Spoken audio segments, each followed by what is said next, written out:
Okay, now let's talk about trigonometric functions. And just as a reminder, you may have studied these before, and you may have learned this acronym SOHCAHTOA to remember the ratio of sine, cosine, and tangent by definition. The sine of theta is the ratio of the opposite side to the hypotenuse of a triangle. The cosine of any angle theta is the ratio of the adjacent side to the hypotenuse of a triangle. And the tangent of any angle theta is the ratio of the opposite side to the adjacent side of a triangle. So now let's see how this relates to the unit circle. If you have a point on the unit circle, we can draw an inscribed triangle with the center at the origin and one endpoint on the unit circle itself. This hypotenuse would be length 1 because it is a unit circle. And then this distance horizontally we'd call x, the horizontal distance, and the vertical distance we would call y. So this point would be some x and some y distance. But if you notice, what we've created is a right triangle. And let's call the angle we've created theta. So relative to this angle theta, this x would be the adjacent side, this y would be the opposite side, and number 1 would be the hypotenuse of this triangle. So as we're looking to, for example, sine theta, the opposite side is y, the hypotenuse is 1. So it turns out that in a unit circle, sine theta is just the y value of any point on the unit circle. Let's look at cosine theta. We've got the adjacent over the hypotenuse. Well, on the unit circle, the adjacent side is just x. The hypotenuse is just 1, which simplifies to the fact that the cosine theta on the unit circle is just going to be the x-coordinate of any point.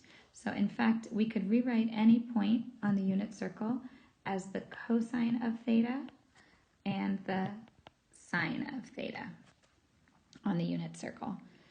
Tangent theta is just the opposite over the adjacent side, so that's just y over x. Let me rewrite that so we have them all here in a pretty way. Tangent of theta is defined as y over x on the unit circle. Now, it's also important to mention there are 3 more trigonometric functions that we use. One is the cosecant of theta, which is in fact just the reciprocal of sine theta. So instead of being the opposite over hypotenuse, it's the hypotenuse over the opposite side. So in this case, on the unit circle, the cosecant of any angle theta would be 1 over y. Secant of theta is just the reciprocal of the cosine function. So in this case, it's just going to be the hypotenuse over the adjacent side. So on the unit circle, the secant of theta is just 1 over x. And lastly, the tangent of theta is the cotangent of theta is the reciprocal of the tangent of theta, and therefore it is just the adjacent over the opposite side. So on the unit circle, the cotangent of any angle theta is just x over y. Let's look at an example. It's given us the wrapping function. That means it inputs some angle, in this case x, and the output is a point on the unit circle. So if we were to draw this, and we draw the unit circle, we are going in the positive x direction 3/5, but in the negative y direction 4/5. So somewhere about here, we've got this point 3/5 and negative 4/5. Okay, so if we want to know the 6 trig functions, the first 2 are quite easy because by definition, the x-coordinate is cosine theta and the y-coordinate is sine theta. Now, based on our definition, we also know that the tangent theta equals y over x. So in this case, it equals negative 4/5 over 3/5. which ends up being negative 4 over 3. And then it's very easy, the reciprocal functions, cosecant theta would be the reciprocal of sine theta, so negative 5 over 4. And secant of theta is the reciprocal of cosine of theta, so it will be 5 over 3. And cotangent of theta would be the reciprocal of tangent theta, which is going to be negative 3 over 4. Now here's another example. It doesn't mention the wrapping function, so we cannot assume that this point lies on the unit circle. So we need to think about it another way. Any point can be put on a circle of any radius. So let's look at where this point is, minus 60 and minus 11. I don't know, somewhere around here. That would be a negative x and negative y. Minus 60 and minus 11. It's quite clear that this distance is going to be much bigger than the value 1. But nevertheless, you can make a triangle. Let's kind of zoom in on this triangle. You can make a triangle where this distance is 60, this distance is 11, and we would have some radius.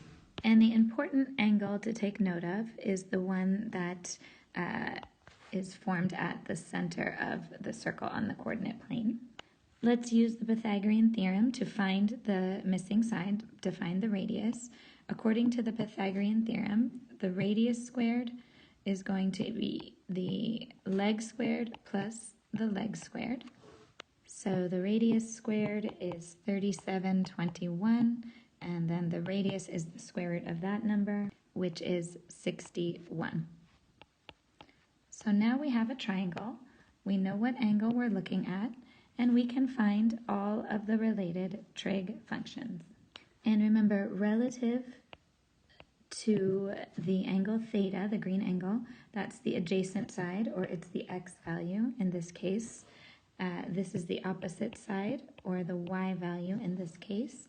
And this is the radius, or the hypotenuse in this case. So when we're talking about sine theta, cosine theta, and tangent theta, but it's a circle that's not necessarily a unit circle, meaning the radius could be bigger than 1 or a different size than 1. The sine theta is the opposite over the hypotenuse, which in this case is also just the y value over the radius. This would just be the x value over the radius, and this is still just the opposite, which is y, over the hypotenuse, which is x. Very similar to the unit circle, the only difference is that instead of having 1 on the denominator, we have the radius, whatever it is. So in this particular example, the opposite, the y value, is, now be careful here, we need the negative values, so it's going to be negative 11 over the radius. Radius is always a positive value, 61. The x is going to be negative 60 over 61. And then the tangent theta, y over x, the y value is negative 11. The x value is negative 60. Negative divided by negative becomes 11 over 60. And again, the cosecant of theta is the reciprocal of sine. So in this case, it's r over y, which will be negative 61 over 11. The secant is the reciprocal of cosine, so it's going to be r over x. So in this case, it will be negative 61 over 60. And the cotangent is the reciprocal of tangent, so in this case, it will be x over y. And so we get the value of 60 over 11. Now you may have noticed that sometimes these trig functions end up being positive numbers, sometimes they are negative numbers. And there's an easy way to predict based on the quadrant where the terminal side lies. So remember, this is quadrant 1, and then wrapping around quadrant 2, quadrant 3, and quadrant 4. So one thing I want you to remember is the basic definition that, let's start with cosine. Cosine of theta is the x value, and sine of theta is the y value on the unit circle. So if you have a point on the unit circle that is in quadrant 1, somewhere here. Both the x value and the y value are positive, which means that sine theta is positive, cosine theta is positive, and tan theta, which is just x over y, since both of them are positive, this will be positive as well. Let's look at quadrant 2. Quadrant 2, if we've got any point landing here, remember that cosine is the x value. X's are negative in quadrant 2. We're to the left of the origin. So the cosine theta is negative in quadrant 2. The sine theta relates to the height, the y value, which is positive in quadrant 2. The tan theta, which is both x over y, which is y over x, you're going to have a positive over a negative, which would give you a negative number. Okay, so you can see written here, in quadrant 2, sine is the one that is positive. Okay, let's look at quadrant 3. Remember, cosine theta is representing the x value. So if we are going all the way and landing somewhere in quadrant 3, we've got, let's use blue, we've got a value here. The x value would be negative, so that would give us a negative cosine. The y value also is negative because it is down from the origin. So the sine theta is also negative. But when you have y over x, negative over a negative, you have a positive. So in this quadrant, the only positive is tan. And let's look at quadrant 4. Quadrant 4, we're talking about, again, the x values. And so if we have an angle that lands somewhere in quadrant 4, the x value, because it's going to the right of the origin, the x value is positive, so that gives us a cosine that's positive. The y value, because this y value would be below horizontal, the sine is going to be negative. Tan, which is y over x, is going to be a negative over a positive, which is negative. So in this one, in this quadrant, the only positive thing is cosine. And just remember about the reciprocal functions, they match up in positivity and negativity. So in this case, for example, quadrant 2 sine is positive, that means also cosecant is positive. Quadrant 3 tangent is positive, that means also cotan is positive. In quadrant 4 cosine is positive, so that means also secant is positive. And in quadrant 1, all of the trig functions are positive. Okay, in which quadrant must the wrapping function lie? So the point on the unit circle lie if it says cosine x is less than 0. I'm going to rewrite this in a way that it might be easier to understand. Cosine, let's call it theta instead of x. And at less than 0, that means we want the cosine to be negative. So remember, cosine theta on the unit circle, any point on the unit circle is going to be represented by cosine theta, sine theta. So what they're really asking us is, where is the x value negative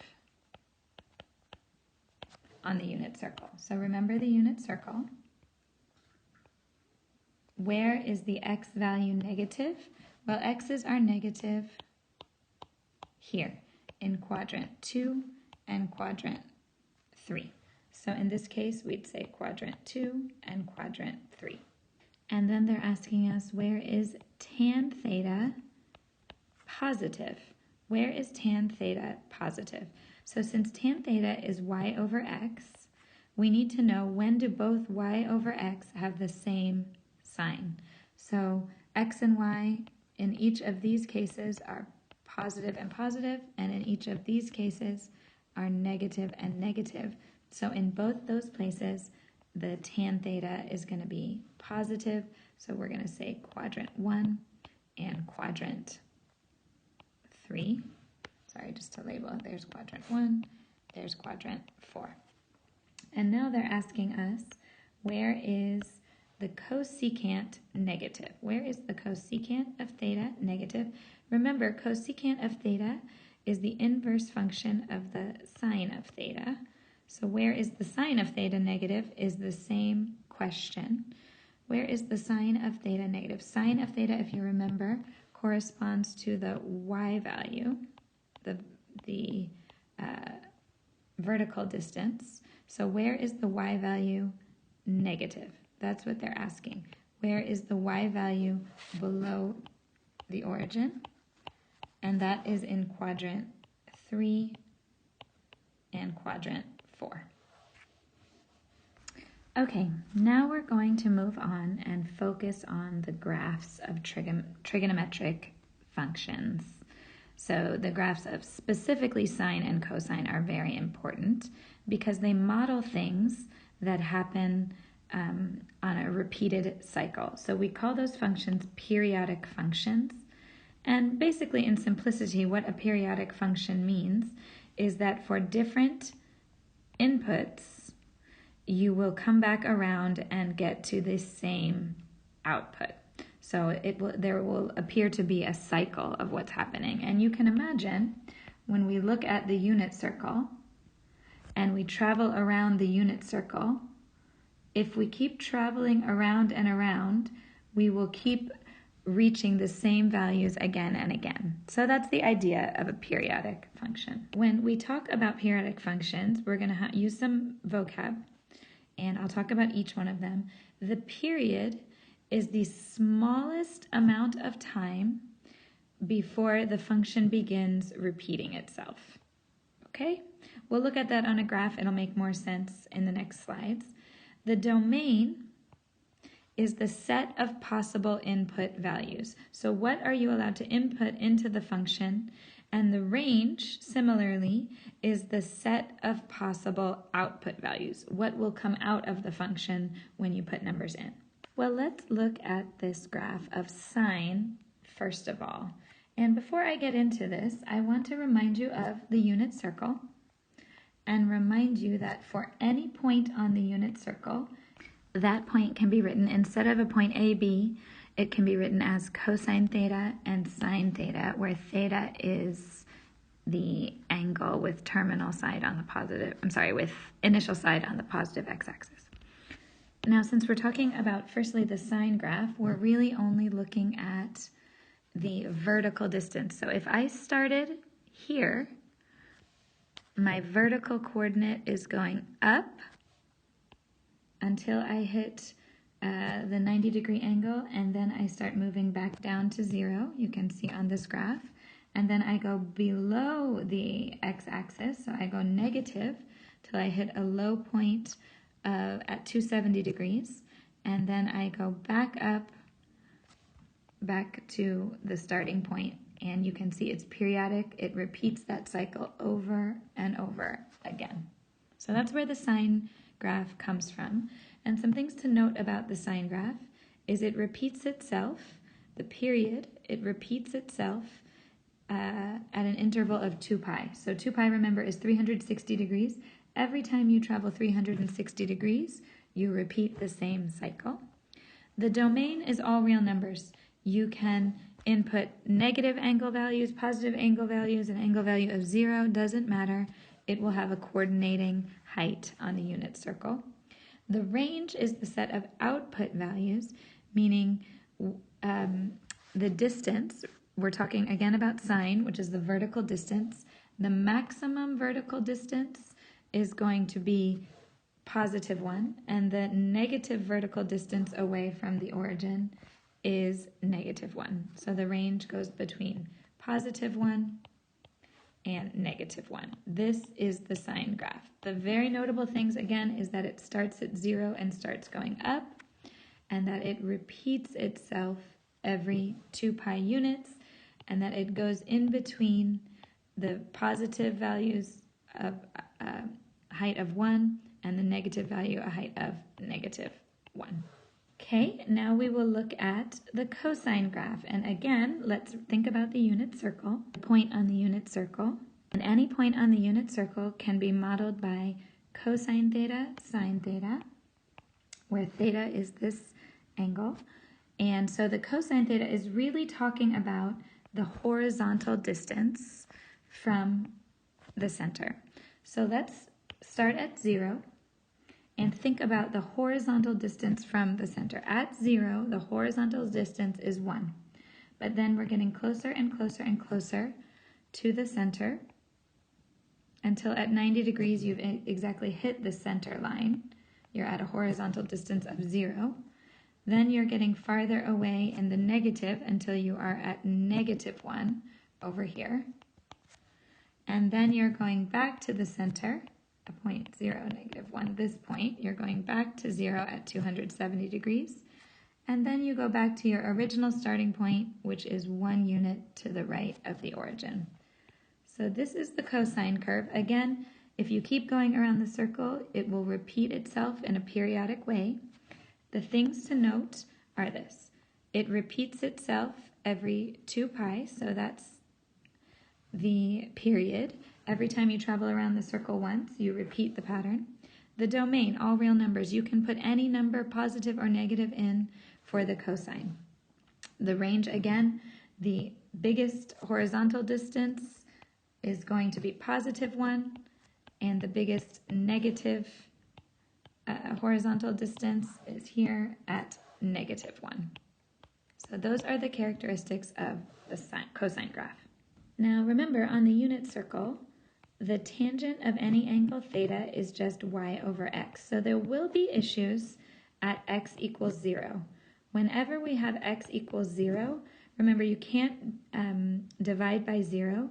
So at x equals 0, the tangent of theta is going to be undefined. And what undefined looks like on a graph is these places where there's a dotted line and we don't have a value for the graph.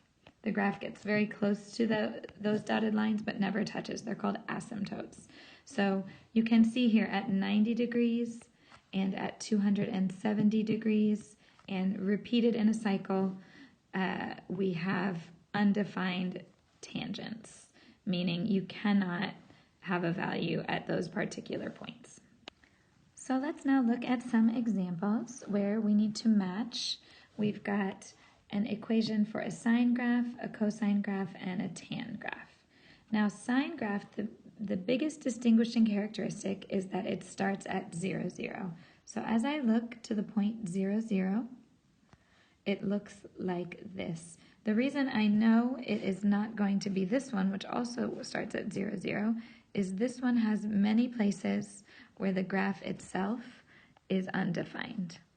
So I know I can tell you right now, graph 2 is the tangent, because tangent has places periodically where the graph is undefined. But sine, on the other hand, starts at the origin, at the middle, and goes up and down and then repeats itself. So that would be graph 3. And cosine, on the other hand, always starts at the highest point and then repeats itself. So this would be graph 1. Now I will say this number that is in front of the x value, this relates to the period. So when you change the number from being 1 to something else, that affects the period. It affects the frequency that the graph repeats itself. So the period can repeat itself more quickly, or the graph can kind of be spread out like that based on how this number affects it. Okay, let's move on. We're going to find the period, domain, and range of this function in the graph shown below. So we know it's a sine function because it starts at 0, 0, and the period is pi. That means the amount of time, or the horizontal distance, for it to repeat one cycle. So that's pi. The domain is all real numbers, meaning we are allowed to put anything into this value and see what comes out. So the domain is all real numbers, and the range goes between a high of 1 and a low of -1. We put square brackets because it means both of those numbers are in fact included here and here and repeated. Okay, they say this is a cosine graph, and I can confirm because it starts at the maximum value. The period is the amount of time for the graph to complete one full cycle, or the horizontal distance. In this case, the period is pi. The domain. The domain is the things that we are allowed to input in this function. And for both the sine and the cosine, there are no restrictions on the domain. So we can put any number between negative infinity all the way up to infinity. Sometimes they just write the word, the domain is all real numbers. Okay, and lastly, the range is what's the maximum height, what's the minimum height. The range goes from a minimum of -1 to a maximum of 1.